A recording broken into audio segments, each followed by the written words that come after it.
घर्षण मात्र से अपनी भावनाओं की ईमेल भेज रहा है। 4 बोतल वोट का काम मेरा रोज का ने भारत का भविष्य तबाह कर रखा है। हम ना एक ऐसे समाज में जीते हैं जहां लड़कों से बात करता देख जो भाई हड़काते हैं, लड़कों से बात करता देख जो भाई हड़काते हैं, वही भाई अपनी गर्लफ्रेंड के किस्से घर में हंस हंस कर सुनाते हैं। और मैं बता दूं, महिला सुरक्षा के मामले में हम आज भी चौथे नंबर पर आते हैं। हम ना एक ऐसे समाज में जीते हैं जहां पत्थर की मूरत को लगते हैं 56 भोग और भूखे नंगे तड़पते सो जाते हैं लोग, भूखे नंगे तड़पते सो जाते हैं लोग। मजदूर को मजदूर समझिए, मजबूर नहीं। गरीब को काम दीजिए, दान नहीं। और अगर दान देने के इच्छुक हैं तो जीते जी रक्तदान दीजिए और मरने के बाद अंग दान देकर किसी मरते हुए को जीवन दान दीजिए। यही सच्ची देशभक्ति और यही सच्चा राष्ट्र प्रेम है। ना सरकार मेरी है ना रब मेरा है, ना सरकार मेरी है ना रब मेरा है, और ना ही ये बड़ा सा नाम मेरा है। बस इतनी सी बात का गुरूर है मुझे कि मैं भारत की हूं और ये भारत मेरा है और ये भारत मेरा है। परंतु एक वैचारिक बीमारी हमारे समाज में मुझे नजर आती है।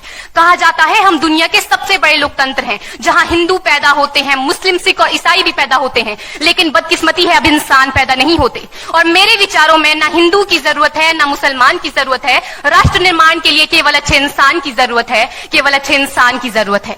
जरा सोच कर देखिए, ये पेड़ पौधे और शाखाएं भी परेशान हो जाएं अगर परिंदे भी हिंदू और मुसलमान हो जाएं।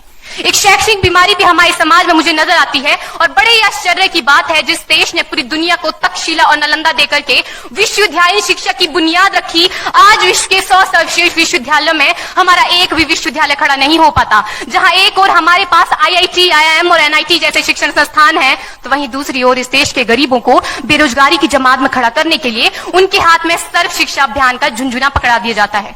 और मैं बता दूं, इस शैक्षणिक बीमारी का केवल एक कारण वो ये कि हमारे देश की शिक्षा नीति केवल 2 तरह के लोगों के लिए बनती है। पहले वो जो विद्वान हैं और दूसरे वो जो धनवान हैं।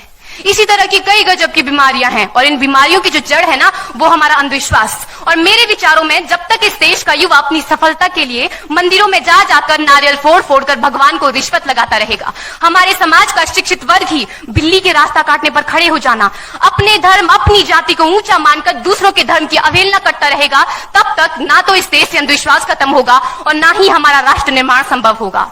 हमारी संस्कृति, हमारी सभ्यता को दुनिया ने शीश नवाया है, तो क्यों आस्था के नाम पर हमने अंधविश्वास फैलाया है? मेरे विचारों में हमारा राष्ट्र निर्माण तब संभव होगा जब इस देश में महिलाओं की पूजा नहीं, उनकी इज्जत की जाएगी। राष्ट्र निर्माण तब संभव होगा जब हम जातिगत आरक्षण नहीं बल्कि सामाजिक सशक्तिकरण पर बात करेंगे। राष्ट्र निर्माण तब संभव होगा जब स्वच्छता अभियान में केवल सरकार नहीं बल्कि सड़क पर चलने वाला हर एक नागरिक हाथ बंटाएगा, स्वच्छ भारत स्वस्थ भारत को दिल से अपनाएगा।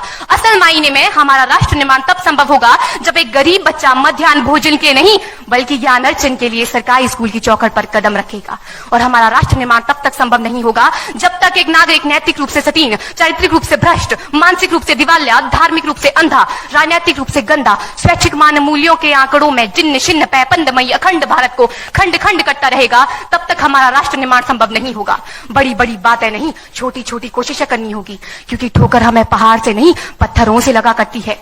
I being an Indian, I being a student, I being a symbol daughter of this motherland feel proud to be an Indian। और मैं सैल्यूट करना चाहूंगी सरहद पर दिन रात हमारी रक्षा के लिए खड़े हर उस जवान को, इस देश की पुलिस, प्रशासन और किसान को, और इस देश के हर उस व्यक्ति को जो अपना काम पूरी ईमानदारी, पूरी मेहनत और पूरी लगन से करते हैं, जिनके बिना राष्ट्र निर्माण की कल्पना करना भी असंभव सा लगता है। और आज इस मंच पर पूरी जिम्मेदारी के साथ मैं भारत की बेटी ये कहती हूं कि हमारा राष्ट्र निर्माण तब संभव होगा जब हम सभी, मैं, आप, हम सब मिलकर प्रयास करेंगे, क्योंकि हमारे देश की जिम्मेदारी नहीं है हमें आगे ले जाने की, हमारी जिम्मेदारी है अपने देश को आगे ले जाने की, अपने राष्ट्र को आगे ले जाने की, अपने वतन को आगे ले जाने की। तो अंत में मैं बस यही कहना चाहूंगी, मेरा हिंदुस्तान महान था, महान है, महान रहेगा।